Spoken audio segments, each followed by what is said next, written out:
వర్గీకరణ సంఘీభావ కమిటీలో పనిచేసినాం. అట్లా పనిచేసిన వాళ్ళు కూడా మనువాదులు అనే పదప్రయోగాన్ని వారు తప్పుపడుతూ ఆవేదన వ్యక్తం చేస్తున్నాము. అనివార్యంగా ఇవాళ జరుగుతున్న సభలకు మద్దతు ఇవ్వాల్సి వస్తున్నది అంటున్నారు. పై వర్గాలు చెప్పిన మాట కింది వర్గాలు వినాలని వాళ్ళని గుడికి దూరం చేసి, బడికి దూరం చేసి, సంపదకు దూరం చేసి, ఆయుధానికి దూరం చేసి, రాజ్యాధికారానికి దూరం చేసి అసమానతలు సృష్టించినటువంటిది మనవాదం. తెలంగాణ రాష్ట్రంలోనే ఈ విషయం పైన ఇంత రాజధాంతం ఎందుకు? పైగా ఇట్లా మాట్లాడుతున్న వాళ్ళు కమ్యూనిస్టు భావజాలంతో ఉన్న వాళ్ళు ఉన్నారు, అంబేద్కర్ భావజాలంతో ఉన్న వాళ్ళు ఉన్నారు, ఎంఎల్ పార్టీల భావజాలంతో ఉన్న వాళ్ళు ఉన్నారు. ఈ వర్గీకరణ ఉద్యమం ప్రారంభమైన కొద్ది రోజులకే 94లో ఉద్యమం ప్రారంభమైతే 99 వచ్చే నాటికి అంటే సుప్రీంకోర్టు తీర్పు నేపథ్యంలో వారు చెప్పిన మాట ఒక డాటా ఉండాలి, గణన జరగాలి, లెక్కలు తీసుకొని మొత్తం దేశవ్యాప్తంగా చేయాల్సిన పని. చంద్రబాబు నాయుడు ముఖ్యమంత్రిగా ఉన్న రోజుల్లో ఆంధ్రప్రదేశ్ రాష్ట్రంలో వర్గీకరణ అమలైంది. ఏబిసి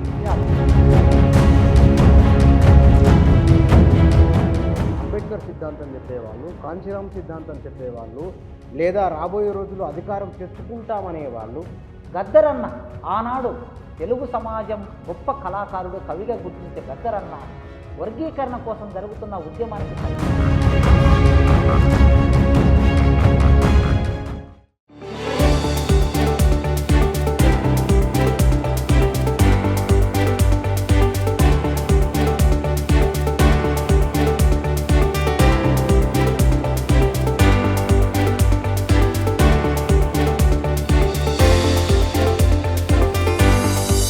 నమస్తే. ఎస్సీ వర్గీకరణ విషయంలో సుప్రీంకోర్టు తీర్పు తర్వాత మాల, మాదిగ ఈ రెండు కులాల మధ్య పోటాపోటీ మాటలు. రెండవది వర్గీకరణ మౌలికమైన అంశంపైనే విమర్శలు, ఆరోపణలు, ప్రత్యారోపణలు కొనసాగుతూ ఉన్నాయి. ఈ మధ్యకాలంలో అవి మరింత పెరిగినాయి. వాస్తవానికి ఎస్సీ వర్గీకరణ సమస్యకు సుప్రీంకోర్టు ఒక పరిష్కారాన్ని చూపిస్తే ఆ పరిష్కారాన్ని ఎట్లా క్షేత్రస్థాయిలో అమలు చేయాలి, ఈ రెండు సామాజిక వర్గాలు, ఈ రెండు సామాజిక సమూహాల మధ్య ఏకరూపత రావాలంటే, ఏకాభిప్రాయం రావాలంటే ఏ మార్గాన్ని అనుసరించాలి? ప్రధాన స్రవంతిలో ఉన్న సమస్యలు ఒకటైతే కనుక అంటరాని కులాలుగా ఉన్న ఈ రెండు ప్రధానమైన కులాల మధ్య ఏకాభిప్రాయం రావాలి, పరస్పర విమర్శలు లేకుండా ఉండాలంటే ఎట్లా ముందుకెళ్లాలో తెలుసుకుందాం. దీనిపైన ప్రొఫెసర్ కాసిం గారు మన దగ్గర ఉన్నారు, వారితో మాట్లాడదాం. సార్ నమస్కారం. నమస్తే సార్, మనం కొద్ది రోజుల కిందనే, కొద్ది నెలల కింద ఎస్సీ వర్గీకరణ మీద మీతో మాట్లాడాను నేను. దానిపైన చాలామంది కామెంట్లు రాసిండ్రు. మీరు ప్రతిపాదించిన, మీరు చెప్పింది బాగుందని మెజారిటీ అభిప్రాయం వ్యక్తం చేశారు. హైదరాబాదులో నిర్వహించిన మొన్నటి సభ, మాల మహానాడు, కొన్ని సంఘాలు మిమ్మల్ని కృష్ణమాదిగా ఇద్దరి చేసిన అక్కడక్కడ మాట్లాడుతున్న కొన్ని మాటలు, వాటిని మీరు ఎట్లా మీరు వాటిని సమాధానం చెప్పాలనుకుంటారు ఆ ప్రశ్నలకు ముందు? ఆ తర్వాత విషయంలోకి వెళ్తాను. అయితే ఎవరైనా సరే ఈ సమాజంలో సామాజిక సమూహాలు తమ హక్కుల మీద సభలు పెట్టుకోవచ్చు, సమావేశాలు నిర్వహించుకోవచ్చు, ధర్నాలు చేయవచ్చు, పోరాటం చేయవచ్చు, సమాజ మద్దతు కూడగట్టవచ్చు. అది సైద్ధాంతికంగా విషయాల ప్రాతిపాదిక మీద న్యాయ అన్యాయాలను ఆధారం చేసుకొని చేయవచ్చు. ఆ హక్కు భారత రాజ్యాంగం ప్రకారం ఎవరికైనా ఉంటుంది. ఈ క్రమంలో ఏ సామాజిక సమూహమైనా సరే, ఏ వ్యక్తులైనా సరే మరో సామాజిక సమూహం మీద, మరో వ్యక్తుల మీద అనుచిత వ్యాఖ్యలు చేయటం అనేది సరైంది కాదు అనేది నా అభిప్రాయం. ఈ అనుచిత వ్యాఖ్యలు అనేవి మనుషుల మధ్య అడ్డుగోడలు నిర్మాణం చేస్తాయి, మనుషుల మధ్య విభజనను తీసుకొస్తాయి, మనుషుల మధ్య దూరాన్ని పెంచుతాయి, సమాజంలో అలజడి సృష్టించడానికి కారణమవుతాయి. ఎందుకంటే ప్రతి వ్యక్తులకి వారి వారి స్వేచ్ఛ ఉంటుంది. సమాజంలో వారి వ్యక్తిత్వంతో నిర్మాణమైన ఒక చరిత్ర ఉంటుంది, సమాజంలో ఒక గౌరవం ఉంటుంది, సమాజంలో ఒక పేరు ఉంటుంది. వారికి కొందరు అభిమానులు ఉంటారు, ప్రేమించే వాళ్ళు ఉంటారు, అభిమానించే వాళ్ళు ఉంటారు, వారికి కొన్ని సంఘాలు ఉంటాయి, ఆ సంఘాలకు సంబంధించిన కార్యకర్తలు ఉంటారు. అట్లా ఉన్నప్పుడు ఒక వ్యక్తి మీద మరో వ్యక్తి తప్పుడు వ్యాఖ్యలు చేయటం, అనుచిత వ్యాఖ్యలు చేయటం, దూషించటం లాంటివి ప్రజాస్వామ్య వ్యవస్థలో సరైనవి కావు అనేది నా అభిప్రాయం. కానీ ఇక్కడ సార్ మనువాదులు అనే మాట వారు చాలా ఒకరు ఇద్దరు నాతో వ్యక్తిగతంగా మాట్లాడినప్పుడు కూడా మనువాదులు అని చెప్పడం ఏమిటండి, వర్గీకరణను వ్యతిరేకించట్లేదు, మాలాంటి వాళ్ళు మద్దతు ఇచ్చినాం, వర్గీకరణ సంఘీభావ కమిటీలో పనిచేసినాం, అట్లా పనిచేసిన వాళ్ళు కూడా మనువాదులు అనే పదప్రయోగాన్ని వారు తప్పుపడుతూ ఆవేదన వ్యక్తం చేస్తున్నాము, అనివార్యంగా ఇవాళ జరుగుతున్న సభలకు మద్దతు ఇవ్వాల్సి వస్తున్నది అంటున్నారు. అయితే ఇక్కడ స్పష్టంగా మొట్టమొదలు మనువాదులు అనే మాట పదప్రయోగం ఏదైతే ఉందో ఆ పదప్రయోగాన్ని నేను వ్యక్తిగతంగా ఎండార్స్ చేయటం లేదు. గతంలో మీరు అడిగినప్పుడు కూడా ఇదే సమాధానం చెప్పాను, ఇప్పుడు ఇదే సమాధానం చెప్తున్నా. అయితే అసలు మనువాదం అంటే ఏమిటి అని అర్థం కాని పరిస్థితి ఒకటి ఉంది సమాజంలో. దాన్ని కూడా కాస్త మనం చర్చలోకి తీసుకొస్తే బాగుంటుంది. మనువాదం అంటే మనువు రాసిన పుస్తకం, మనువు రాసిన శాస్త్రం, మనువు తీసుకొచ్చిన ఆలోచన విధానం, మనువు తయారు చేసిన చట్టం. చట్టం బాగుంది. చట్టం ఏం చెప్తున్నది ఇది అంటే ఒక మనిషిని మనిషిగా గుర్తించదు. పై వర్గాలు కింది వర్గాలు, పై వర్ణాలు కింది వర్ణాలు అని 4 వర్ణాలుగా విభజన చేసినటువంటిది మనువాదం. మన శాస్త్రం, మన చట్టం ఈ 4 వర్ణాలుగా విభజన చేసి పై వర్గం వాళ్ళకి అనుకూలంగా కింది వర్గాలు పనిచేయాలని, పై వర్గాలు చెప్పిన మాట కింది వర్గాలు వినాలని, వాళ్ళని గుడికి దూరం చేసి, బడికి దూరం చేసి, సంపదకు దూరం చేసి, ఆయుధానికి దూరం చేసి, రాజ్యాధికారానికి దూరం చేసి అసమానతలు సృష్టించినటువంటిది మనువాదం. ఈ అసమానతలు సృష్టించిన మనువాద భావజాలం భారతదేశంలో అందరిలో ఉంటుంది. సృష్టించింది మనువే అయినా, సృష్టించిన మనువు బ్రాహ్మణుడే అయినా ఈ భావజాలం ఎస్సీలలో, బీసీలలో, ఎస్టీలలో, ఓసీలలో అందరిలో మనువాద భావజాలం పనిచేస్తూ ఉంటుంది. ఈ పనిచేసే క్రమంలో ఈ భావజాలం అని అంటే అవకాశాలు అందరికీ సమానంగా అందకుండా చేయటం మనువాద ఆలోచన. ఉపాధి అవకాశాలైనా, విద్యా అవకాశాలైనా, సామాజిక అవకాశాలైనా సమానంగా పంచుకోవాలి అని అనటం అంబేద్కర్ ఆలోచన విధానం. అందుకే అంబేద్కర్ ఏమన్నాడు, మనువాదం అనేది అసమానతల్ని, అసమానతలు సృష్టిస్తుంది, అవకాశాలని అందరికీ అందనివ్వదు కనుక ఈ మనువాదాన్ని, మనుశాస్త్రాన్ని నేను తగలబెట్టాడు. కానీ దాని ఆలోచన మన మెదడులో ఉన్నది కనుక ఆ మెదడులో ఉన్న ఆలోచనతో అప్పుడప్పుడు ఒక పురుషుడు స్త్రీని తక్కువ చూస్తారు, ఒక మాదిగ దక్కలి వాళ్ళని తక్కువ చూస్తారు, ఒక మాల మాదిగ వాళ్ళని తక్కువ చూస్తారు, ఒక బీసీ ఎస్సీలను తక్కువ చూస్తారు, ఒక ఎస్టీ ఎస్సీలను తక్కువ చూస్తారు, పై వర్ణాలు రెడ్లు, వెలుమలు, కాపులు, కమ్మలు, బ్రాహ్మణులు వీళ్ళు బీసీలని, ఎస్సీలను, ఎస్టీలను తక్కువ చూస్తారు. ఇదంతా మనువాద భావజాలమే. కనుక అసమానతలు సృష్టించేది మనువాద భావజాలం, అవకాశాలు అందరికీ అందకూడదు అనుకోవడం కూడా మనువాద భావజాలం. అంటే ఇప్పుడు ఈ మధ్యకాలంలో అక్కడక్కడ జరుగుతున్న సభలు, వర్గీకరణను వ్యతిరేకిస్తూ నిర్వహిస్తున్న సభలు, మాట్లాడుతున్న మాటలు ఇవన్నీ కూడా ఆ కోవకు చెందినే అని మీరు చెప్పదలుచుకున్నారా? అయితే నిర్దిష్ట సందర్భానికి వచ్చినప్పుడు వర్గీకరణకు వ్యతిరేకంగా సభలు, సమావేశాలు జరుపుతున్నది కొందరు మాల కులములో ఎదిగిన రాజకీయ నాయకులు, కొందరు మాల కులములో ఎదిగిన విద్యావంతులు, కొందరు మాల కులములో ఎదిగిన మేధావులు.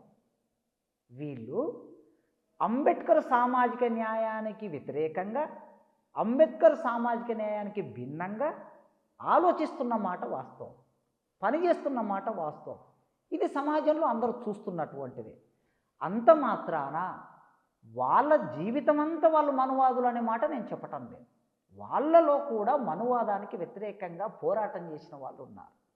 ఇవాళ సభవిన మొన్న డిసెంబర్ 1వ తారీఖు నాడు సభవిన మాట్లాడిన వాళ్ళలో చాలామంది 1 సంవత్సరం కిందట, 2 ఏళ్ల కిందట, 10 ఏళ్ల కిందట, 20 ఏళ్ల కిందట మనువాదానికి వ్యతిరేకంగా హోరావరి పోరాటం చేశారు, మనువాదానికి వ్యతిరేకంగా రచనలు రాశారు, మనువాదానికి వ్యతిరేకంగా పుస్తకాలు వేశారు, మనువాదానికి వ్యతిరేకంగా సభల్లో ప్రసంగాలు చేశారు, సంఘాలు పెట్టారు, పోరాటాలు చేశారు. ఒక 10 ఏళ్ళ కిందట. ఇవాళ వెళ్ళి అక్కడ వాళ్ళు మాట్లాడారు. వాళ్ళు ఇవాళ ఆ సభ విన మాట్లాడినంత మాత్రాన వాళ్ళు మనువాదులని నేను అనుకోవటం లేదు.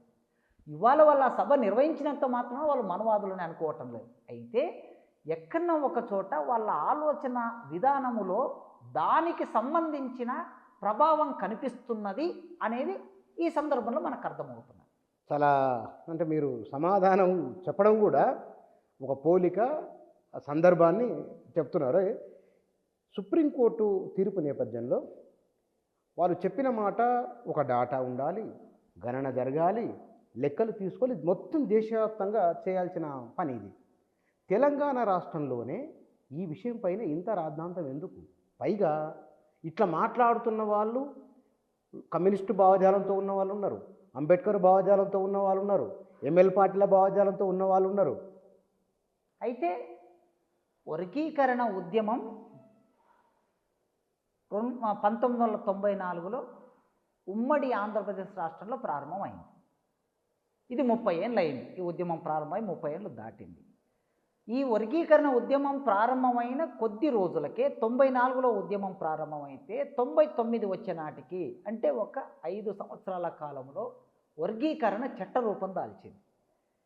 చంద్రబాబు నాయుడు ముఖ్యమంత్రిగా ఉన్న రోజుల్లో ఆంధ్రప్రదేశ్ రాష్ట్రంలో వర్గీకరణ అమలయ్యింది. ఏబిసిడిగా అమలయ్యింది. అమలైన తర్వాత వర్గీకరణ చట్టాన్ని సుప్రీంకోర్టు కొట్టేసింది. 4 ఏళ్ల తర్వాత కొట్టేసింది. కనుక ఉద్యమం మొదలైంది ఇక్కడి నుంచే, కొట్టివేసింది సుప్రీంకోర్టులో, మళ్ళీ దాని మీద సుప్రీంకోర్టులో కొట్టివేసిన దాని మీద ఎగో బెంచ్కి ఛాలెంజ్కి వెళ్ళింది ఇక్కడ నుంచి. అట్లే అక్కడ పంజాబ్ నుంచి, హర్యానా నుంచి, తమిళనాడు నుంచి కూడా వెళ్ళారు. కనుక ఇవాళ సుప్రీంకోర్టు రాజ్యాంగ ధర్మాసనం వర్గీకరణ చేసుకోవటం చట్టబద్ధమే, ఇది దేశవ్యాప్తంగా చేస్తారా రాష్ట్రాల పరిధిలో చేస్తారా అనే మాట మాట్లాడలేదు సుప్రీంకోర్టు. సుప్రీంకోర్టు ఏం మాట్లాడిందంటే ఒక పర్టికులర్ విషయం ఉంది అక్కడ, దాన్ని తప్పుదారి పట్టించే చర్చ ఇవాళ చాలామంది బయట సభల్లో సమావేశాల్లో చేస్తున్నారు. సుప్రీంకోర్టు ఏమన్నదంటే 341 ఆర్టికల్ ప్రకారం వర్గీకరణ చేయడం తప్పు అని 2004 నవంబర్ 5వ తారీఖు నాడు ఆనాటి సుప్రీంకోర్టులో 5 మంది జడ్జీలు తీర్పిచ్చారు. ఆ ధర్మాసనం చెప్పిందా? ఆ 5 మంది సభ్యుల కూటమి ఆనాడు తీర్పిచ్చింది. అయితే ఈ పాయింట్ని ఆధారం చేసుకున్నది. ఇప్పుడు మొన్న 2024 ఆగస్టు 1వ తారీఖు నాడు సుప్రీంకోర్టు ఇచ్చిన తీర్పు దేన్ని ఆధారం చేసుకున్నదంటే 341 ఆర్టికల్ ప్రకారం వర్గీకరణ చేయడం తప్ప ఒప్ప, ఇది వాళ్ళకి సెంటర్ పాయింట్. ఈ సెంటర్ పాయింట్ని ఆధారం చేసుకొని వాళ్ళు విస్తృతంగా అధ్యయనం చేశారు. విస్తృతంగా అధ్యయనం చేసి 341 ఆర్టికల్లో వర్గీకరణ చేయాలని కానీ వర్గీకరణ చేయొద్దని కానీ లేదు. ఆ ఆర్టికల్లో ఉన్నదల్లా ఏమిటి అంటే ఎస్సీ జాబితాలోకి ఒక కొత్త కులాన్ని చేర్చాలన్నా, ఉన్న కులాన్ని తీసేయాలన్నా, ఎస్టీ జాబితాలోకి కొత్త కులాన్ని చేర్చాలన్నా, ఒక కొత్త కులాన్ని ఒక ఉన్న కులాన్ని తీసివేయాలన్నా రాజ్యాంగ పరిధిలో పార్లమెంటు పద్ధతిలో రాష్ట్రపతి వరకు జరగవలసిన ప్రాసెస్ను మాత్రమే 341 ఆర్టికల్ చెబుతుంది. వర్గీకరణకు సంబంధించిన ప్రస్తావన ఎక్కడ 341 లేదు. కనుక 341 ఆర్టికల్ వర్గీకరణకు వ్యతిరేకం కాదు.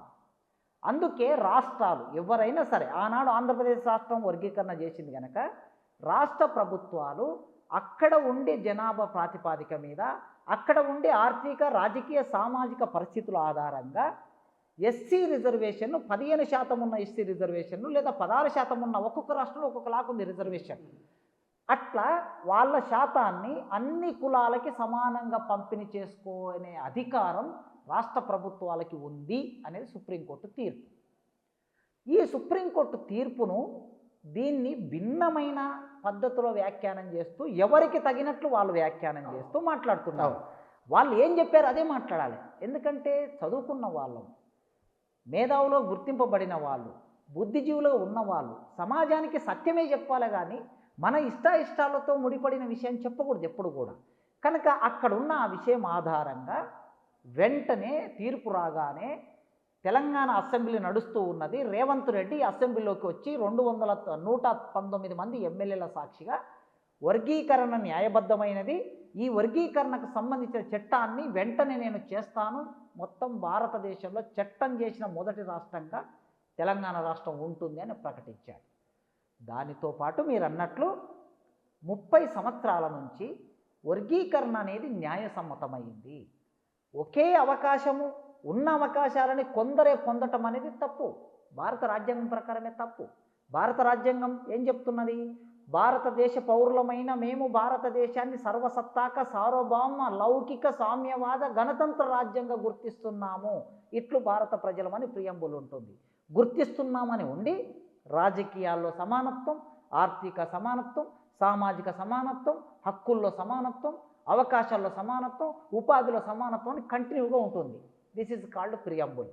ప్రియంబులే ఏం చెప్తుందంటే ఉపాధి అవకాశాలని పౌరులందరూ సమానంగా పొందాలి, విద్యా అవకాశాలను పౌరులందరూ సమానంగా పొందాలి, రాజకీయ అవకాశాలను పౌరులందరూ సమానంగా పొందాలని ప్రియంబుల్ చెప్తుంది. సుప్రీంకోర్టు అదే ప్రియంబుల్ను కోడ్ చేస్తూ ఇంకా ఎక్స్టెన్షన్లోకి వెళ్ళి ఆర్టికల్ 15, ఆర్టికల్ 16 కూడా ఏం చెప్తుందంటే అవకాశాలు అందరూ సమానంగా పొందాలి, ఎవరు కూడా వివక్షను అనుభవించకూడదని ఆర్టికల్ 15, 16 చెప్తుంది. దాని ప్రకారం కూడా ఎస్సీ రిజర్వేషన్ 15% రిజర్వేషన్, 16%, 17% ఏ రాష్ట్రాల్లో ఏ రిజర్వేషన్ ఉన్నదో ఆ రిజర్వేషన్ ఫలాలు ఎస్సీలలో ఉన్న అన్ని కులాలకు సమానంగా అందటం అనేది చట్టబద్ధము, రాజ్యాంగబద్ధము, న్యాయబద్ధము. కనుక రాష్ట్రాలు ఈ న్యాయాన్ని చేయాలి అని చెప్పి. కానీ ఇక్కడ ఒకవేళ కనుక అవతలి శిబిరం వద్దు అని ఇతరుల వాళ్ళు కావాలని అన్ని రాజకీయ పార్టీలు ఎస్సీ వర్గీకరణకు మద్దతు తెలిపినాయి మన దేశంలో. ఈ సమస్యను ఇట్లా మాట్లాడుకుంటూ వెళ్ళిపోయి ఒక గందరగోళాన్ని క్రియేట్ చేస్తే కనుక అంబేద్కర్ సిద్ధాంతం చెప్పేవాళ్ళు, కాంచీరామ్ సిద్ధాంతం చెప్పేవాళ్ళు, లేదా రాబోయే రోజుల్లో అధికారం తెచ్చుకుంటామనే వాళ్ళు ఇవి అంటే ఒక భ్రమను, ఒక భ్రాంతిలోకి సమాజాన్ని నెట్టే ప్రయత్నం చేస్తున్నట్లా, లేకపోతే కనుక వాస్తవాలను అంగీకరించేందుకు నిరాకరిస్తున్నట్లా? అయితే స్పష్టంగా 30 ఏళ్ల కిందట వర్గీకరణ ఉద్యమం మొదలైనప్పుడు టీడీపీ, కాంగ్రెసు, అప్పటికి బీఆర్ఎస్ పుట్టలేదు, కమ్యూనిస్టు సిపిఐ, సిపిఎం, ఆనాటి పీపుల్స్ వార్ పార్టీ బహిరంగంగా, బీజేపీ కూడా ఒప్పుకున్నది, బీజేపీ బహిరంగంగా వర్గీకరణ న్యాయబద్ధమైందని ప్రకటించాయి. ప్రకటించి వాళ్ళ సంఘీభావాన్ని మాత్రమే కాకుండా వాళ్ళు ఆచరణలోకి కూడా వచ్చి వర్గీకరణ కోసం పోరాటాలు చేశారు అన్ని పార్టీల వాళ్ళు. సమాజం అంతా అంగీకరించింది. కన్నబిరాన్ గారు ఆ రోజుల్లో హైకోర్టులో సీనియర్ అడ్వకేటు, తెలుగు సమాజంలో గౌరవనీయమైన పేరున్న వ్యక్తి. కన్నబిరాన్ గారు సపోర్ట్ చేశారు. బాలగోపాల్ అద్భుతమైన మేధావి ఈ దేశంలో, ఈ రాష్ట్రంలో 5 వ్యాసాలు రాశాడు వర్గీకరణను సపోర్ట్ చేస్తూ బాలగోపాల్ గారు. గద్దరన్న ఆనాడు తెలుగు సమాజం గొప్ప కళాకారుడు, కవిగా గుర్తించే గద్దరన్న వర్గీకరణ కోసం జరుగుతున్న ఉద్యమానికి సంఘీభావ కమిటీ వేస్తే ఆ సంఘీభావ కమిటీకి కన్వీనర్గా ఉండి సపోర్ట్ చేశాడు. ఆయన పాటలు కూడా వెయ్యర వెయ్యి దండోరా, మాదిగా హక్కుల దండోరా, మానవ హక్కుల దండోరా, ఏమి లేనివన్ని ఏ అందం, ఏమి లేనివన్ని సూత్రీకరణ కూడా చేశాడు ఆయన పాటలో. ఏమి లేనివన్ని ఏ అందం, కొద్దిగున్నోన్ని బి అందం, కడుపు నిన్నోని సి అందం అని ఇట్లా పాట రాశాడు గద్దరన్న వర్గీకరణకు సపోర్టుగా. తెలుగు సమాజంలో ఉన్న మేధావులందరూ, మా విప్లవ రచయితల సంఘం సపోర్ట్ చేసింది, పౌర హక్కుల సంఘం సపోర్ట్ చేసింది, మహిళా సంఘాలు సపోర్ట్ చేశాయి. ఇంత మద్దతు ఉన్నటువంటి ఈ ఇష్యూ సామాజిక న్యాయంతో కూడుకున్నదని కళ్ళ ముందర అందరికీ అర్థమవుతున్నా కూడా ఎందుకు దీన్ని వ్యతిరేకిస్తున్నామనే ఒక ప్రశ్న వ్యతిరేకించే వాళ్ళు వేసుకోవాలి కదా. సాంకేతిక సమస్యలు ఉన్నాయి ఇందులో. ఒకవేళ సాంకేతిక సమస్యలు ఉంటే అయ్యా ఇప్పటి వరకు జరిగిన వర్గీకరణలో అందరికీ మేలు జరగటం లేదు, వర్గీకరణ న్యాయబద్ధమే, వర్గీకరణ జరగవలసిందే, కానీ ఇదో ఇంకొన్ని సూచనలు చేద్దాం, ఇంకా మంచిగా మెరుగ్గా వర్గీకరణ చేసుకుందామని ముందుకు రావాలి. అట్లా రాకుండా బ్యానర్ టైటిల్ ఏం పెడుతున్నారు? వర్గీకరణ వ్యతిరేక సభ. నీ బ్యానర్ టైటిల్ వర్గీకరణ వ్యతిరేక సభ అని పెట్టిన తర్వాత ఇంకా నీకు మాట్లాడే స్కోపే లేదు అక్కడ. అంటే ప్రజలని ఎప్పుడైనా సరే, మాలలైనా మాదిగలైనా, ఇంకా చదువుకు దూరంగా ఉన్న వాళ్ళు 90%, చదువులోకి వచ్చింది 10%. ఈ సమస్యల్లో 10% మందిని, 90% మంది పేదరికంలో ఉన్నారు, మాలలు మాదిగలు. 90% మంది భూమి లేకుండా ఉన్నారు, 90% మంది ఇండ్లు లేకుండా ఉన్నారు, ఉద్యోగాలు లేకుండా ఉన్నారు, అవకాశాలు లేకుండా ఉన్నారు, పేదవాళ్ళుగా ఉన్నారు. 2 రెక్కలు తప్ప బతకడానికి 2 రెక్కలు తప్ప ఏమీ లేని వాళ్ళు మాల మాదిగలు. ఈ 2 రక్కలు తప్ప ఏమీ లేని ప్రజలని మోసం చేయకుండా ఆ ప్రజలందరినీ కలిపి ఒక ఐకమత్యంతో ముందుకు తీసుకువెళ్ళవలసిన నాయకత్వం కొన్ని అవకాశాలు ముందుకొచ్చినప్పుడు ఈ అవకాశాలను సమానంగా పంచుకుంటూ ఐకమత్యంతో ముందుకు వెళ్ళవలసిన నాయకత్వం అట్లా కాకుండా ఈ పేద ప్రజలని, ఈ కార్మిక వర్గ ప్రజల్ని చీల్చడం కోసం, వీళ్ళ మధ్యన దూరాన్ని పెంచడం కోసం అగ్రకుల పార్టీలు కుట్ర చేస్తున్నాయని మాట్లాడుతున్నారు. నిజమే, సహజంగా అగ్రకులాలు కుట్ర చేస్తారు ఎప్పుడైనా. ఎందుకంటే బలమైన 2 వర్గాలు ఒక దగ్గర కలిసి ఉంటే, తెలంగాణలో 20% జనాభా మాలమాదిగలు కలిపితే 20% జనాభా ఉన్న చోట ఏ కులం కూడా అంత శాతం జనాభా ఉండదు కదా. అంటే ఈ తెలంగాణ ప్రాంతంలోనే మాలమాదిగలు ఇద్దరు కలిస్తే 90 లక్షల మంది ఉంటారు. 80 నుంచి 90 లక్షల మంది ఉంటారు. 90 లక్షల మంది ఏ జనాభా ఉంటే ఈ 90 లక్షల మంది ప్రభుత్వం ఏది ఉండాలో నిర్ణయించగలరు వీళ్ళు ఐకమత్యంగా ఉంటే. కనుక సహజంగా ఏముంటుంది, వీళ్ళ మధ్యన గ్యాప్ ఉంచాలి అని ఎవరైనా కోరుకుంటారు. ఎవరు? అధికారాన్ని ఎక్కువ రోజులు చెలాయించాలనే అగ్రకుల పార్టీలు గ్యాప్ కోసం ప్రయత్నం చేస్తారు. మరి ఆ ప్రయత్నం చేస్తారనే ఇంకిత జ్ఞానం ఉన్న, ఆలోచన ఉన్న మేధావులు ఏం చేయాలి, నాయకులు ఏం చేయాలి? అయ్యా ఈ గ్యాప్ ఎందుకు వచ్చింది? వర్గీకరణ కావాలనే ఉద్యమం రావటంతో ఇద్దరి మధ్యన ఎడం పెరిగింది కదా, సమస్య అది కదా.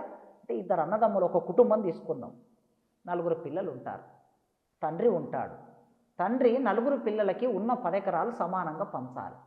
సమానంగా పంచినప్పుడు ఇద్దరు కొడుకుల మధ్యన ఘర్షణ ఏర్పడినప్పుడు పెద్ద మనిషి అనే తండ్రి ముందుకు వచ్చి, అరే నాయన, నా బిడ్డలరా మీరు ఐకమత్యంగా ఉండాలి, కలిసి ఉండాలి అని కోరుకొని ఉన్న 10 ఎకరాలను సమానంగా పంచుతారు. ఆ సమానంగా పంచినప్పుడు వాళ్ళ మధ్యన గొడవ ఎక్కడొచ్చింది? భూమి దగ్గర గొడవ వచ్చింది. తండ్రి ఏం చేయాలి? భూమి పంచాలి. గొడవ సమసిపోయి మళ్ళీ ఒక తల్లి పిల్లల్లాగా కలిసి జీవిస్తారు.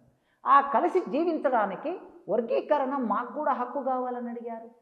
ఇక్కడ మాదిగలు అడిగారంటే మాదిగలకి హక్కు కావాలని అడిగారా? మాల దాసర్లకి హక్కు కావాలి, బ్యాగరోళ్ళకి హక్కు కావాలి, మాస్టర్లకి హక్కు కావాలి, సింధులకి హక్కు కావాలి, బుడగజంగాలకి హక్కు కావాలి, బైండ్లకి హక్కు కావాలి. అన్ని కులాలకి, 59 కులాలకి సమానమైన హక్కు కావాలని కదా వీళ్ళు అడిగింది. అంటే ఇక్కడ వర్గీకరణ విషయంలో ఎవరికైతే ఇందాక మీరు పాటను ఉదయించినట్లు ఏమి లేని వాళ్ళకు ముందు ప్రయోజనం జరగవలసింది. అవును. భారతీయ జనతా పార్టీ మాదిగలను, కాంగ్రెస్ పార్టీ మాలలను. కాంగ్రెస్ పార్టీ సీరియస్గా అనుకున్నది కాబట్టి వివేక్ లాంటి వ్యక్తి ఆయన లీడ్ చేస్తున్నారు, ఆయన ఫ్రంట్ పేజ్గా కనబడుతున్నారు, కాంగ్రెస్ పార్టీ ప్రొజెక్షన్ అని ఒక డిస్కషన్ బయట జరుగుతున్నది. నిజమేదో నాకు తెలియదు, చర్చ ఉన్నది. కృష్ణమాదిగలు బీజేపీ అంటే ఇది నిజమే నా, ఇది అట్లా కనబడుతున్నదా? అయితే ఇప్పుడు మొన్నటి ఎన్నికల్లో కృష్ణన్న చాలా స్పష్టంగా వర్గీకరణ జరగాలంటే బీజేపీకి ఓట్లేయనని ప్రకటించిండు ఓపెన్గా ఎన్నికల సందర్భంగా. 2004లో ఉప ఎన్నికలు, 2007-8 అనుకుంటా కరీంనగర్ ఉప ఎన్నికలు వచ్చినప్పుడు రాజశేఖర రెడ్డి ముఖ్యమంత్రి ఉన్నాడు ఆ రోజుల్లో వర్గీకరణ నేను చేయిస్తా అని అంటే కాంగ్రెస్కు సపోర్ట్ చేశాడు కృష్ణన్న. తర్వాత వర్గీకరణను చేస్తానంటే చంద్రబాబు నాయుడు సపోర్ట్ చేశాడు, చంద్రబాబు నాయుడు వర్గీకరణ చేశాడు. ఒక్కొక్క సందర్భంలో వర్గీకరణను చేయించడానికి ఆయన ఒక రాజకీయ ఎత్తుగడలు చేసుకుంటున్నాడు. ఆ రాజకీయ ఎత్తుగడలతో నీకైనా నాకైనా సమాజంలో ఎవరికైనా అంగీకారం ఉండొచ్చు, ఉండకపోవచ్చు, ఎవరిష్టం వాళ్ళది. ఆయన ఉద్యమానికి నాయకత్వం ఇస్తున్నాడు కనుక ఆ ఉద్యమాన్ని సక్సెస్ చేసుకోవడం కోసం ఆయన ఏ డిమాండ్ అయితే ఉందో ఆ డిమాండ్ నెరవేర్చుకోవడం కోసం ఆయన వేసే ఎత్తుగడల పట్ల కొన్నిసార్లు భిన్నాభిప్రాయాలు ఉంటాయి. ఉదాహరణకి స్వయంగా మందకృష్ణ బీజేపీకి సపోర్ట్ చేశాడు. వ్యక్తిగతంగా నాకు భిన్నాభిప్రాయం ఉంది. నాకు వ్యక్తిగతంగా ఆ సందర్భంలో భిన్నాభిప్రాయం ఉన్నంత మాత్రాన ఎస్సీ రిజర్వేషన్ వర్గీకరణ అనే ఒక న్యాయమైన డిమాండ్ పట్ల భిన్నాభిప్రాయం ఉండక్కర్లేదు కదా. ఎస్సీ రిజర్వేషన్ వర్గీకరణ అనేది సామాజిక న్యాయం అని, సామాజిక న్యాయం కోసం మనం సపోర్ట్ చేస్తాం. ఆయన బీజేపీకి సపోర్ట్ చేస్తే మనం బీజేపీకి సపోర్ట్ చేయం, ఆయన కాంగ్రెస్ సపోర్ట్ చేస్తే మనం సపోర్ట్ చేయం. ప్రజలకు మనం సపోర్ట్ చేస్తాం, ప్రజా ఉద్యమానికి మనం సపోర్ట్ చేస్తాం. అట్లా క్రమంలో చూసినప్పుడు ఆయన మొన్న బీజేపీ సపోర్ట్ చేశాడు కనుక బీజేపీ కృష్ణన్న వెనుక ఉందనో లేదా బీజేపీకి ఆయన అనుకూలంగా ఉన్నాడనో అనుకునే వాతావరణం ఒకటి సమాజంలో ఉంది. దాన్ని ఎవరు కాదనలేరు.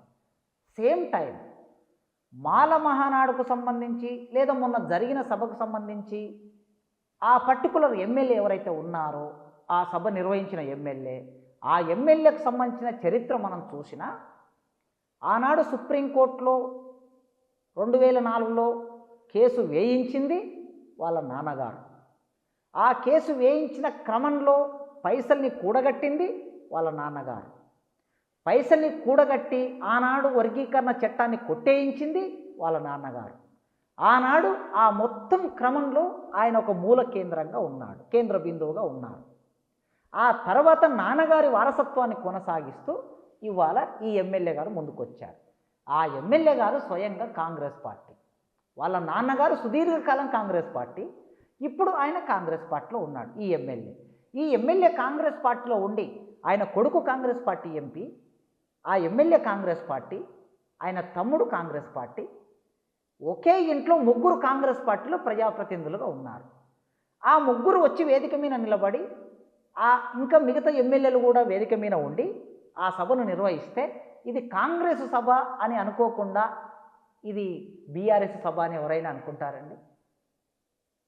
కామన్ సెన్స్ ఉండే ఎవరైనా సరే ఆ సభా వేదిక మీదకి బీఆర్ఎస్ ఎమ్మెల్యేలో, బీజేపీ ఎమ్మెల్యేలో, ఇంకేదైనా కమ్యూనిస్టు పార్టీ ఎమ్మెల్యేలో వచ్చి ఉంటే ఓహో ఇది మేధావులందరూ కలిసి లేకపోతే సంఘాలు కలిసి జర్నల్గా పెట్టారని ఒక భావన వస్తుంది.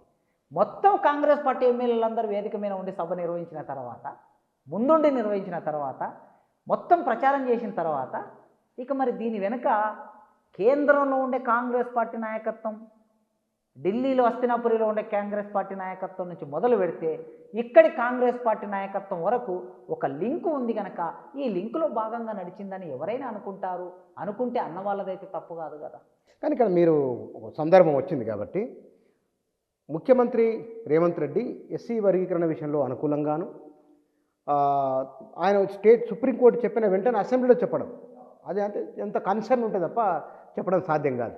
ఆయన మీద కూడా విపరీతమైన ఒత్తిడి వచ్చింది అని అంటున్నారు. మీకు ఏమైనా సమాచారం ఉన్నదా?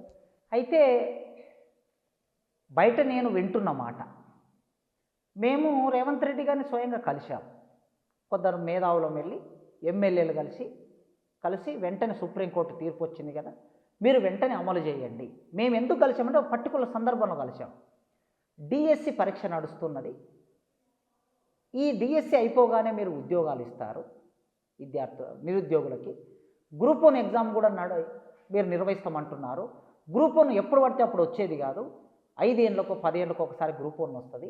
కనుక గ్రూప్ 1 పరీక్ష జరిగేలోపుగా, నియామకాలు జరిగేలోపుగా, డిఎస్సి జరిగేలోపుగా, గ్రూప్ 2 జరిగేలోపుగా, ఇతరత్ర పోస్టులు ఫిలప్ చేసేలోపుగా మీరు వెంటనే చట్టం బద్ధం చేస్తే మాదిగ నిరుద్యోగులకి కూడా మేలు జరుగుతుంది, లాభం జరుగుతుంది.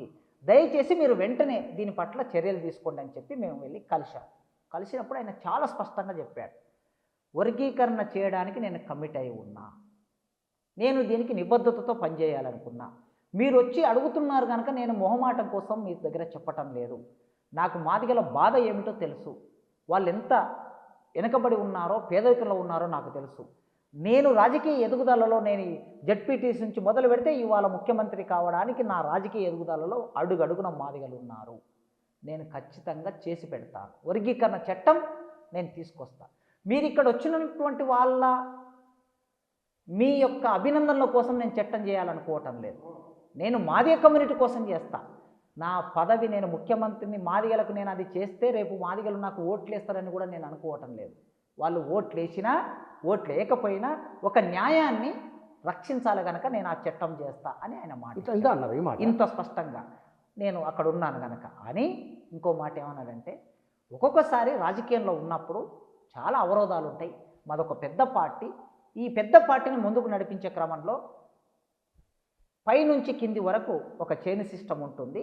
ఆ క్రమంలో నేను పరిగెత్తాలనుకున్నప్పుడు ఒక్కొక్కసారి పరిగెత్తలేని పరిస్థితి ఉంటుంది, నిదానంగా నడవాల్సిన పరిస్థితి కూడా ఏర్పడవచ్చు. కానీ పరిగెత్తి చేయవలసిన దాన్ని నడుచుకుంటైనా నేను చేస్తా అన్నాడు ఆయన. ఇదే మాట, ఇదే వాడు, పరిగెత్తి చేయవలసిన దాన్ని నడుచుకుంటైనా చేస్తా, కానీ చేయడం తప్పదు అన్నాడు. కమిట్మెంట్తో ఉన్నాడు. ఉన్న తర్వాత జరుగుతున్న పరిణామాలన్నీ మనం చూస్తూ ఉన్నాం. ముఖ్యమంత్రి గారి మీద ఒత్తిడి పెట్టాలనేటోళ్ళు పెడతారు సహజంగా. కానీ ఒక రాష్ట్రానికి ముఖ్యమంత్రి అయిన వ్యక్తి ఆయనకు అనుకూలమైన వ్యక్తులని ఎమ్మెల్యేలను చేయాలనుకున్నాడు, ఎమ్మెల్యేలను చేశాడు, సీట్లు తెచ్చుకున్నాడు. తాను అనుకున్న వ్యక్తులని ఎంపీలు చేయాలనుకున్నాడు, సీట్లు తెచ్చుకున్నాడు, ఎంపీలను చేశాడు. కనుక 60 లక్షల మంది ప్రజలకు సంబంధించిన ఆకాంక్ష కనుక ఆ ఆకాంక్షని చేయాలనుకున్నారు. మీరు ఖచ్చితంగా చేయాలని మీ ఛానల్ ద్వారా వారికి నేను విజ్ఞప్తి చేస్తున్నాను. కానీ ఇక్కడ మీ విషయంలో వచ్చిన ఒక ప్రశ్న రెండు ఉన్నాయి. ముందు ప్రశ్న అడుగు దాంట్లో. ప్రొఫెసర్ కాసిం లాంటి మేధావి ఈయన కులాన్ని భుజానికి వేసుకోవడం ఏమిటి? అంతగానము కులం గురించి భుజానికి వేసుకొని పదే పదే మాట్లాడడం ఏంటి? కొంత ఇబ్బందికరంగా ఉందని కొందరు అక్కడక్కడ అంటూ ఉన్నారు. అయితే నేను విప్లవ రచయితల సంఘం సభ్యుడిని. నేను విప్లవాన్ని కోరుకుంటాను. భారతదేశంలో విప్లవం రావాలి, ప్రజలందరూ సమానంగా జీవించే రోజు రావాలని కోరుకుంటా ఈ దేశంలో.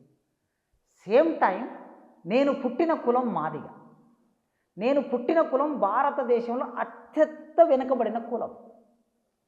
ఏ ఉత్పత్తి వనరు లేనటువంటి కులం, భూమి లేని కులం, సంపద లేని కులం, అధికారం లేని కులం. ఆ కులానికి సంబంధించిన ఒక డిమాండ్ ముందుకొచ్చినప్పుడు, ఆ డిమాండ్ న్యాయమైందనుకున్నప్పుడు ఎంత దూరమైనా వెళ్ళి ఆ డిమాండ్ కోసం పనిచేయటం అనేది మనకు సంబంధించిన నిబద్ధత. న్యాయమైంది అనుకున్నప్పుడు ఆ న్యాయమైంది అని అనుకోని ఇంట్లో కూర్చోవడం కాదు నిబద్ధత. న్యాయమైంది అని ఒక ప్రకటన ఇచ్చి ఉదాసీనంగా చాలామంది ఉంటారు. మీ డిమాండ్ న్యాయమైందండి అని ఒక ప్రకటన ఇచ్చి ఉదాసీనంగా ఉంటారు. ఉదాసీనంగా ఉండటం వలన లాభం జరగదు. యాక్టివ్ పార్టిసిపేషన్ ఉండాలి. ఆ యాక్టివ్ పార్టిసిపేషన్ అనేది ప్రజలను సమీకరించడానికి, నిర్మాణం చేయడానికి, ఉద్యమించడానికి పోరాట రూపాలను ఎంపిక చేసుకోవాలి.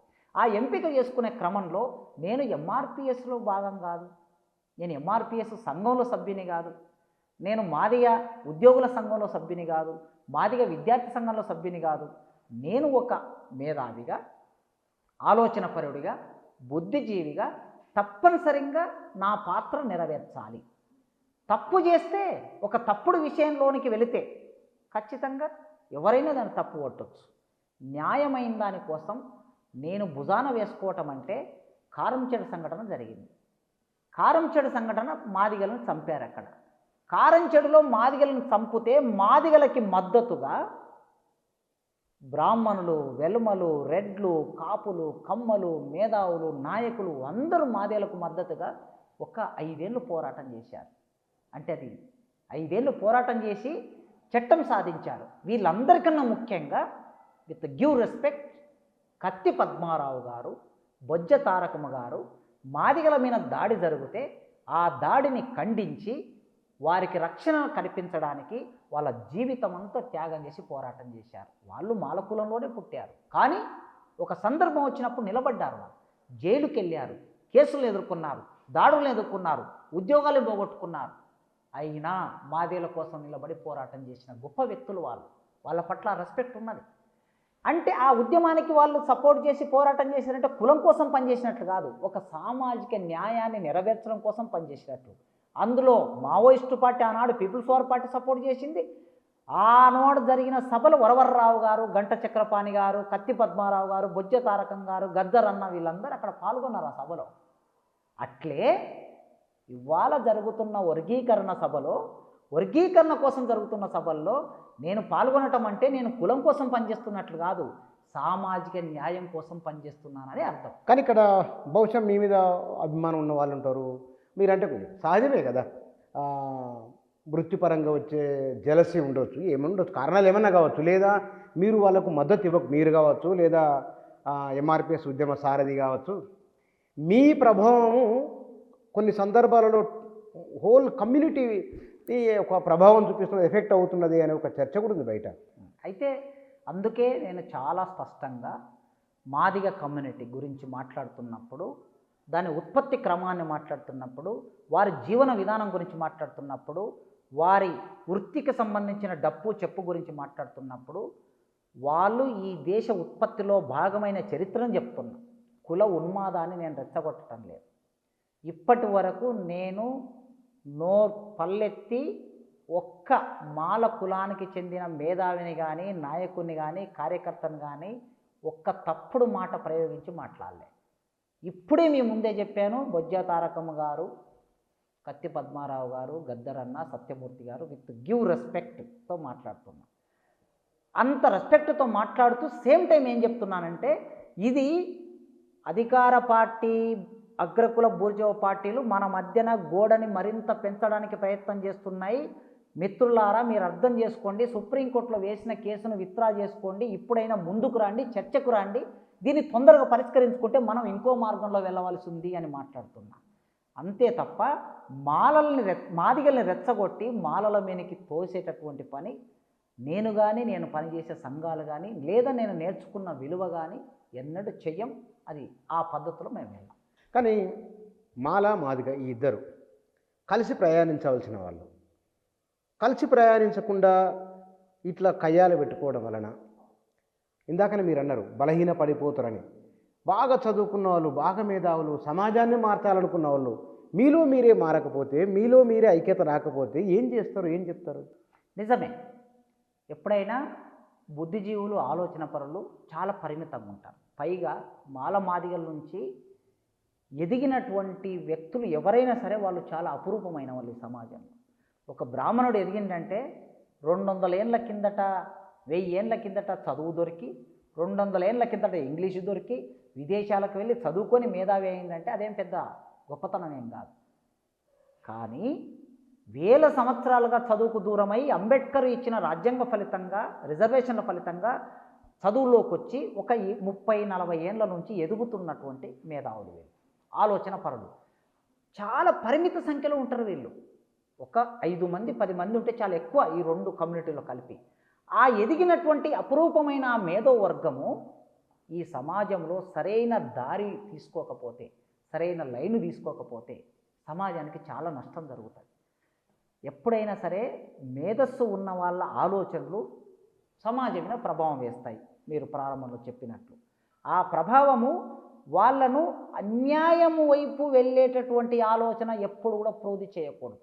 అది మన కులమైనా సరే, మన సందర్భం వచ్చినా సరే, అన్యాయము అనే ఒక భావన వచ్చిందంటే ఆ అన్యాయం మనవాడు చేసినా ఇది అన్యాయమే అని ఖండించాలి. మనవాడు కదా, చేసిన అన్యాయం వదిలేయండి అనే భావన ఎన్నడూ కూడా చెప్పకూడదు. కనుక మాల కమ్యూనిటీలో ఉన్న మేధావులైనా, మాది కమ్యూనిటీలో ఉన్న మేధావులకైనా నేను చేస్తున్న విజ్ఞప్తి ఏమిటంటే, మన సమాజం, వెనుకబడిన సమాజాన్ని మరింతగా చైతన్యం చేయడానికి కావలసిన ఆలోచనలు, సంస్కారవంతమైన సమాజాన్ని తీర్చిదిద్దాలి. ఇప్పుడిప్పుడే విద్యలోకి వస్తున్న, ఎదుగుతున్న ఈ తరాన్ని సరైన మార్గం చూపెట్టకపోతే పెడదారులు పట్టే అనేక అవకాశాలు ఈ సమాజంలో ఉన్నాయి. ఆ పెడదారుల వైపు వెళ్ళేటటువంటి చేయకూడదు. కుటుంబంలో మన పిల్లలకి మంచిని ఎట్లా చెప్పుకుంటామో కమ్యూనిటీ కూడా చెప్పవలసిన బాధ్యత ఎదిగినోళ్ళ మీద ఉంది కదా. కనుక నేను అదే పాత్రలోకి వెళ్తానని అనుకుంటున్నాను. ఒక సందర్భం గుర్తు చేస్తాను మీకు. నేను గతంలో ఆంధ్ర సారస్వత పరిషత్తులో లెక్చరర్గా ఉద్యోగం చేశాను.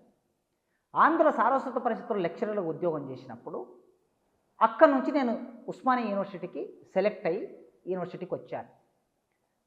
ఎవరైనా సరే డిగ్రీ కాలేజీలో పనిచేసి యూనివర్సిటీకి వచ్చినప్పుడు అక్కడ ఉన్నటువంటి పోస్టు పోతుంది. అది వాళ్ళు చేరిన ఉద్యోగం, ఆ పోస్టు పోతుంది, ఆ రిజర్వేషన్ పోస్టు పోతుంది. అది నేను అక్కడ నుంచి ఇక్కడికి వస్తూ ఉన్నప్పుడు నేను అక్కడ ప్రిన్సిపాల్గా ఉన్నా కనుక నేను ప్రిన్సిపాల్గా ఉన్నప్పుడే ఇక్కడికి వస్తాననే ఆలోచనతో ముందే అక్కడున్న బ్యాక్లాగ్ పోస్టును గవర్నమెంట్కు రాసి, గవర్నమెంట్ నుంచి పర్మిషన్ తీసుకొని నేను ఇక్కడికి వచ్చిన తర్వాత అది నోటిఫికేషన్ వేశారు అక్కడ ప్రిన్సిపాల్. నోటిఫికేషన్ వేస్తే దానికి ఒక 26 అప్లికేషన్లు వచ్చాయి. ఆ 26 అప్లికేషన్లో మాదిగ కమ్యూనిటీకి సంబంధించిన వాళ్ళవే ఎక్కువ అప్లికేషన్స్ ఉన్నాయి, మాల కమ్యూనిటీకి సంబంధించిన వాళ్ళవి ఎక్కువ అప్లికేషన్స్ ఉన్నాయి.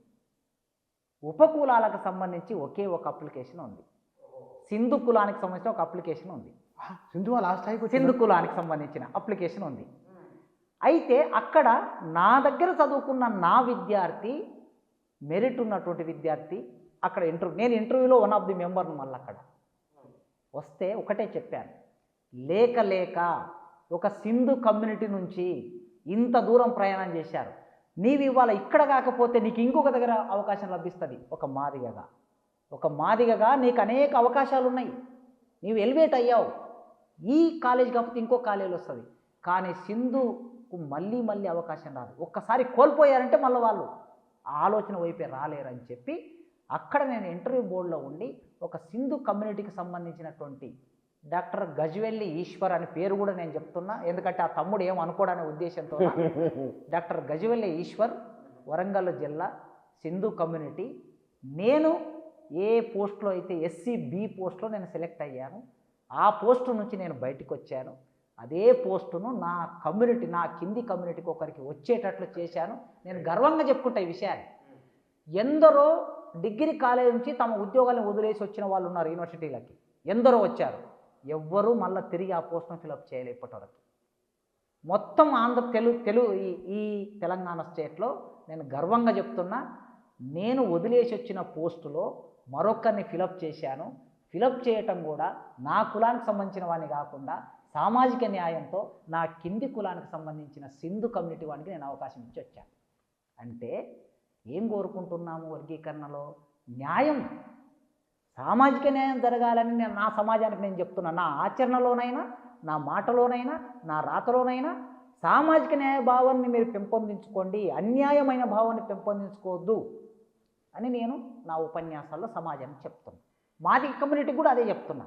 నేను కోరుకుంటున్నది ఏమిటంటే, ఇప్పుడు మాల కమ్యూనిటీకి సంబంధించిన మేధావులు ఇది ఒక్కసారి మీరు వ్యతిరేకిస్తే, వర్గీకరణ తప్పు అని మీరు వ్యతిరేకిస్తే ఈ సమాజానికి తప్పుడు సంకేతాలు వెళ్తాయి. వీళ్ళేమిటి, ఎవరి ఫలాలు వాళ్ళు సమానంగా పంచుకోవాలనుకుంటే ఎందుకు వ్యతిరేకిస్తున్నారు వీళ్ళకు నష్టం ఏమిటి? చాలామంది నాకు ఫోన్లు చేసి రెడ్లు, బీసీలు, గౌండ్లు, యాదవులు, వీళ్ళు వాళ్ళు అడుగుతూ ఉంటారు. కొన్ని వందల మంది విద్యార్థులు రోజు నాకు తారసపడుతుంటారుగా, సరే ఎందుకు సార్ వీళ్ళు వ్యతిరేకిస్తున్నారు అని అడుగుతారు. ఏం సమాధానం చెప్పాలి నేను వాళ్ళకి? ఏమైనా నష్టం ఉందా సార్? వాళ్ళు ఇప్పటికీ మాకు అర్థం కాలేదు, వర్గీకరణ వద్దంటున్నారు, వాళ్ళ నష్టం ఏందో చెప్పడం లేదు. మొన్న అంత సభ జరిగిందండి, 30,000 50,000 జనాలు వచ్చారు, సభ జరిగింది. వర్షం వచ్చినా కూడా నిలబడి సభ చేశారు.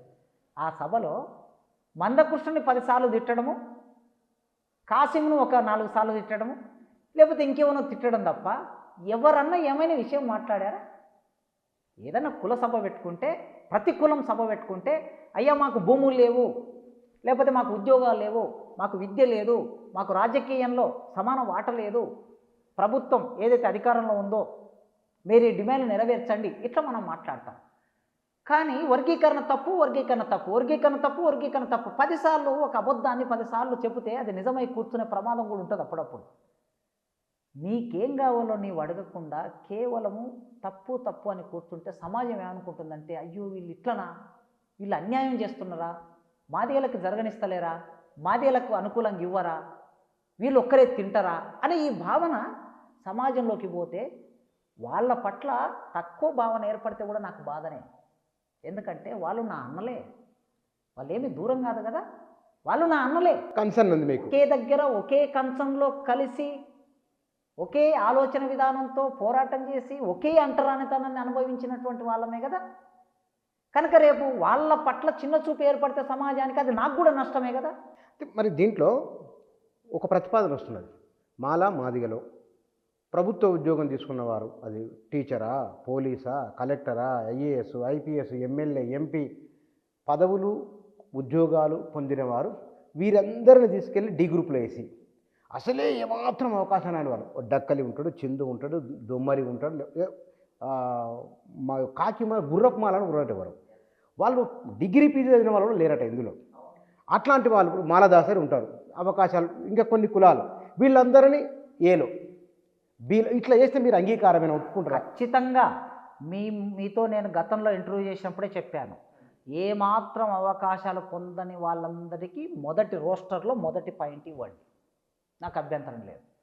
ఇప్పటికే ఉద్యోగాలు పొందినటువంటి వాళ్ళు ఎవరైతే ఉంటారో రోస్టర్ పాయింట్, చివరి రోస్టర్ పాయింట్ ఇవ్వండి వాళ్ళకి. అట్లా ఇవ్వటం మూలంగా న్యాయం జరుగుతుంది, ఖచ్చితంగా న్యాయం జరుగుతుంది.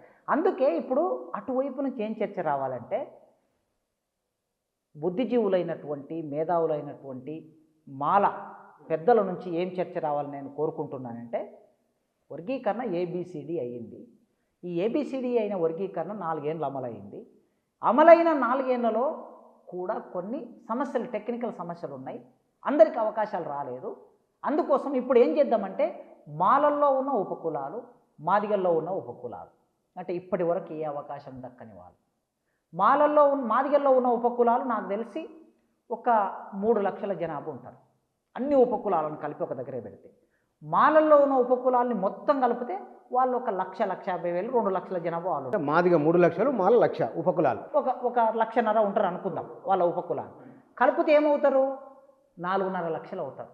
అంటే 1% రిజర్వేషన్ ఇవ్వాలంటే 15% రిజర్వేషన్ను డివైడ్ చేయాలంటే 1% ఇవ్వాలంటే 5 లక్షలు ఉండాలి జనాభా టెక్నికల్గా. సో ఈ మాల ఉపకులాలు, మాదిగ ఉపకులాలు అందరినీ తీసుకొచ్చి ఒక దగ్గర పెడదాం. ఇంకా నేను ఎంత దూరం పోతున్నానంటే, సరే పెద్దలు అంగీకరించవచ్చు, అంగీకరించకపోవచ్చు, అది ప్రభుత్వం చేసేది చేస్తుంది. మన కింద ఉన్న ఉపకులాలు, ఆశ్రయించి బతికిన ఉపకులాలు ఇప్పటి వరకు ఒక్క అవకాశం కూడా దొరకలేదు కదా. మనం 75 ఏళ్ళు తిన్నాం కదా. మాలలు మాదిగలు 75 ఏళ్ళు తిన్నారు. మాలలు 70% తింటే మాదిగలు 30% తిన్నారు. తినడం అంటూ జరిగింది, ఇద్దరు ఎంతో కొంత. తినటంలో వీళ్ళిద్దరి మధ్య అసమానత ఉంది, కానీ పంచుకున్నారు. నేనేమంటున్నా, 75 ఏళ్ళు ఇప్పటి వరకు ఒక్క అవకాశం రానటువంటి మన ఉపకులాలు ఉన్నాయి కదా. మనం ఏం చేద్దాం? అవసరమైతే ఉదార భావంతో, సామాజిక న్యాయ భావనతో వాళ్ళకేం చేద్దాం? అవసరమైతే ఒక 2% ఇద్దాం. 15% రిజర్వేషన్లో 2% వాళ్ళకి ఇచ్చి మిగిలినటువంటి 13% మనం జనాభా ప్రాతిపదికన పంచుకున్నాం. వాళ్ళు ఒక 50 ఏళ్ళు అనుభవించని, 50 ఏళ్ళు అనుభవిస్తే ఒక డక్కలోళ్ళు, ఒక సింధులు, ఒక మాస్టర్లు, ఒక బుడగదంగాలు, ఒక బైండ్లోళ్ళు, ఒక బ్యాగరోళ్ళు, బొందలు నూకునే బ్యాగరోళ్ళు, నీరటికాళ్ళు, వాళ్ళు ఉద్యోగాల్లోకి వస్తారు కదండి. మాలల్లో ఉన్న 1-2 కులాలు, మాదిగల్లో ఉన్న 1-2 కులాలు, మీరే ప్రొఫెసర్లు కాదు, మీరే ఐఏఎస్ ఆఫీసర్లు, మీరే గ్రూప్ 1 ఆఫీసర్లు, మళ్ళీ మీ పిల్లలు డాక్టర్లు, మీ పిల్లలు ఇంజనీర్లు, మన చుట్టే తిరుగుతుంది. ఇప్పుడు నేను చదువుకున్నా, నేను ప్రొఫెసర్ని అయినా, ఫస్ట్ టైం నేను రిజర్వేషన్ ఉపయోగించుకున్నాను.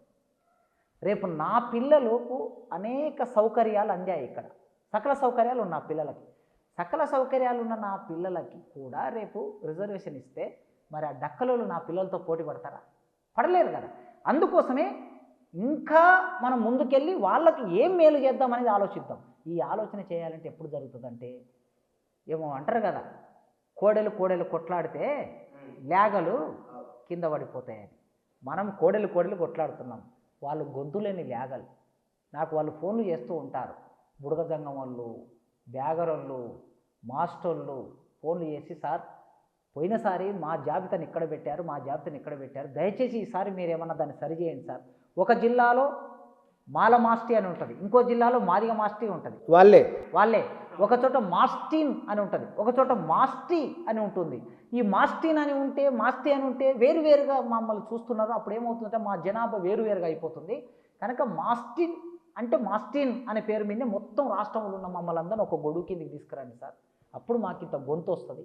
మేము గొంతు లేని వాళ్ళం సార్, మా తరఫున మీరు మాట్లాడండి, ముఖ్యమంత్రితో మాట్లాడండి, మీడియాలో మాట్లాడండి అంటున్నారు వాళ్ళు. మనం కొట్లాడుతూ వాళ్ళ గొంతును వినిపించకపోతే ఎట్లా అండి? కనుక వాళ్ళ గొంతును వినిపించడానికి నేను ముందుకు రమ్మని ఆహ్వానిస్తున్నా మేధావులను, మాల మేధావులను. ఇది మరీ పొడిగించకుండా త్వరలోనే దీనికి ముగింపు ఉంటుందనే భావన ఏమైనా ఉన్నదా మీలో? అయితే రేవంత్ రెడ్డి గారు చెప్పిన దాని ప్రకారం ఆయన వర్గీకరణ చేస్తాడు అనే అంత బలంగా చెప్పాడు కనుక ఒక నమ్మకం ఉంది. అయితే రాజకీయ నాయకుల మాట అంత ఈజీగా నమ్మే వ్యక్తిని కూడా కాదు నేను. ఎందుకంటే రాజకీయం అది, ఏమేమి ఉంటుందో తెలియదు, ఎప్పుడు ఏది జరుగుతుందో తెలియదు మనకి, ఎప్పుడు ఏ పరిణామం జరుగుతుందో తెలియదు, ఎప్పుడు ఎవరి ప్రయోజనాలు ఎక్కడ ముందుకు వచ్చి ఆగుతాయో తెలియదు. కనుక నిరంతరం సమాజం అలర్ట్గా ఉండాలి, మాదిగ దండోర అలర్ట్గా ఉండాలి, మేధావులు అలర్ట్గా ఉండాలి, మందకృష్ణన్న అలర్ట్గా ఉండాలి. మందకృష్ణన్న కూడా ఈ సందర్భంలో ఆయన ఎట్లయితే గవర్నమెంట్ మీద ఒత్తిడి పెట్టాలో, ఏ పద్ధతిలో ఒత్తిడి పెట్టాలో ఆ పద్ధతిలో ఒత్తిడి పెడుతూ వర్గీకరణ చట్టం సాధించుకోవడం ఇప్పుడు ముఖ్యం. ఇతరత్ర దాని చుట్టూ ఉండే ఇతరత్ర విషయాలు మనకు అనవసరం. ఎవరి సభలు వాళ్ళు చేసుకుంటారు, ఎవరి కార్యక్రమాలు వాళ్ళు నిర్వహించుకోనివ్వండి. ఎవరు ఎన్ని మాటలన్నా మనం పట్టించుకోవాల్సిన అవసరం లేదు. ఎందుకంటే నిండు కుండ తొణుకదు అంటారు. ఎస్సీ వర్గీకరణ అనేది నిండు కుండ లాంటిది, తొణుకకుండా ఉండాలి. నీళ్లు ఖాళీ ఉన్నప్పుడే కుండ తొణుకుతుంది. నాయకత్వం అంటే న్యాయం కోసం పోరాడుతున్న నాయకత్వం చాలా ఉదారంగా ఉండాలి, చాలా ఔన్నత్యంగా ఉండాలి, చాలా మెచ్యూర్డ్గా ఉండాలి. అట్లా మందకృష్ణన్న ఇప్పటి వరకు 30 ఏళ్ళు ఈ ఉద్యమాన్ని సస్టైన్ చేయడం చిన్న విషయం కాదండి. ఒక కుల ఉద్యమాన్ని 30 ఏళ్ళు నడపడం చిన్న విషయం కాదు. 30 ఏళ్ళు సస్టైన్ చేశాడు ఆయన. ఆ క్రెడిట్, ఆ చరిత్ర ఆయనకే దక్కుతుంది. ఈ వర్గీకరణ అయ్యే ఈ కొద్ది కాలం, నెల, 2 నెలలు, 3 నెలలు, వెంటనే దాని మీద అదే సంయమనం పాటించాలి. మాదిగ ప్రజలందరికీ నేను విజ్ఞప్తి చేస్తున్నా. మొన్న ఒక పిల్లవాడు ఫోన్ చేశాడు. నేను అందరి కోసం చెప్తున్నా, ఇది అందరికీ చైతన్యం రావాలనే ఉద్దేశంతో ఫోన్ చేస్తున్నా. చాలా కోపంతో ఉదయం 5:30కి ఫోన్ చేశాడు. నేను పేపర్ చదువుకుంటూ పొద్దున్నే 5:30కి ఫోన్ చేశాడు. ఫోన్ చేసి ఫోన్ ఎత్తాను. ఎత్తగానే సార్ చాలా కోపం వస్తుంది సార్ నాకండి. ఏం కోపం రా బాబు అనుకున్నా. నేను ఎవరైనా స్టూడెంట్స్ ఉంటారు కదా అనుకున్నా. ఎక్కన వికారాబాద్ నుంచి ఫోన్ చేశాడు. చాలా కోపం వస్తుంది నాకు, ఏదైనా చేతులు ఉంటే ఏదైనా చేయాలనిపిస్తుంది. అంటే ఏంది నీ పేరేంది, ఎక్కడి నుంచి చేస్తున్నావు అని. సార్ ఇంత అన్యాయంగా సభలో మాట్లాడతారా సార్ ఎవరైనా? ఎన్నడన్నా మందకృష్ణన్న ఇన్నాళ్ళు ఎట్లా పోరాటం చేశాడో మనం చూసాం కదా సార్. వికలాంగుల కోసం చేశాడు, వితంతువుల కోసం చేశాడు, గుండె జబ్బుల వాళ్ళ కోసం చేశాడు. శంకర్రావు మాల మంత్రి మీద అవమానం జరిగితే పోరాటం చేశాడు. ఇన్ని సందర్భాల్లో పోరాటం చేసిన ఆయనను పట్టుకొని ఇట్లా మాట్లాడతారా సార్, ఇట్లా చేస్తారా సార్ వాళ్ళు అని ఆవేశంగా మాట్లాడాడు. నేను అన్నా, తమ్ముడు ఇది ఆవేశపడవలసిన సమయం కాదు. ఆవేశం ఎవరి వినబడాలి? వేల సంవత్సరాలుగా మనల్ని అంటరాని వాళ్ళుగా చేసి దోపిడీ చేసి అధికారానికి సంపదకి దూరం చేసిన వాళ్ళ మీద ఆవేశపడాలి. వాళ్ళు మన అన్నలు తమ్ముడు. మన అన్న ఒక మాట అంటే మనం కడుపులో పెట్టుకోవాలి. మన అన్న ఒక తిట్టు తిడితే నా అన్ననే కదా అని అనుకోవాలి. అంతే తప్ప ఎవరి మీద ఆవేశాలు పెట్టుకోవద్దని చెప్పాను. నేను మీడియా కనుక కొన్ని లక్షల మంది చూస్తారు కనుక మాదిగ యువతి యువకులకు అప్పీల్ చేస్తున్నా, ఆవేశపడవలసిన సందర్భం కాదు. మీ ఆవేశం ఎప్పుడు ఉండాలనో ఎక్కడ ఉండాలనో అక్కడే ఉండాలి తప్ప మన అన్నల మీద మీ ఆవేశం కాదు, మన తమ్ముల మీద మన ఆవేశం కాదు, మన అక్క చెల్లెళ్ళ మీద ఆవేశం కాదు. రేపు ఎప్పుడైనా సరే మనం కలిసి పోరాటం చేయవలసిన వాళ్ళు. ఇవాళ చిన్న సమస్య వచ్చింది ఇంట్లో, ఒకరినొకరం అనుకుంటాం, మళ్ళీ రేపు కలిసి రాజ్యాధికారం వైపు, సంపద వైపు, అవకాశాల వైపు, భారత రాజ్యాంగాన్ని రక్షించే వైపు మనం పోరాటం చేయవలసిన వాళ్ళం కనుక సంయమనం పాటించాలని కార్యకర్త నుంచి మొదలుపెట్టి నాయకుల వరకు నేను విజ్ఞప్తి చేస్తున్నాను. Thank you sir. Thank you. SC వర్గీకరణకు సంబంధించి 2 శిబిరాలుగా జరుగుతున్న చర్చ, ఇందులో సభల్లోనూ లేదా వ్యక్తులు కలిసినప్పుడు వారి పేరు కూడా ప్రస్తావనకు వస్తూ ఉన్నది. ఈ అన్ని అంశాలపైన ఈ 2 మాలా మాదిగ 2 కులాలు ఎట్లా కలుస్తాయనే అంశంపైన వారి ఆలోచనలు ఇవి. Thank you.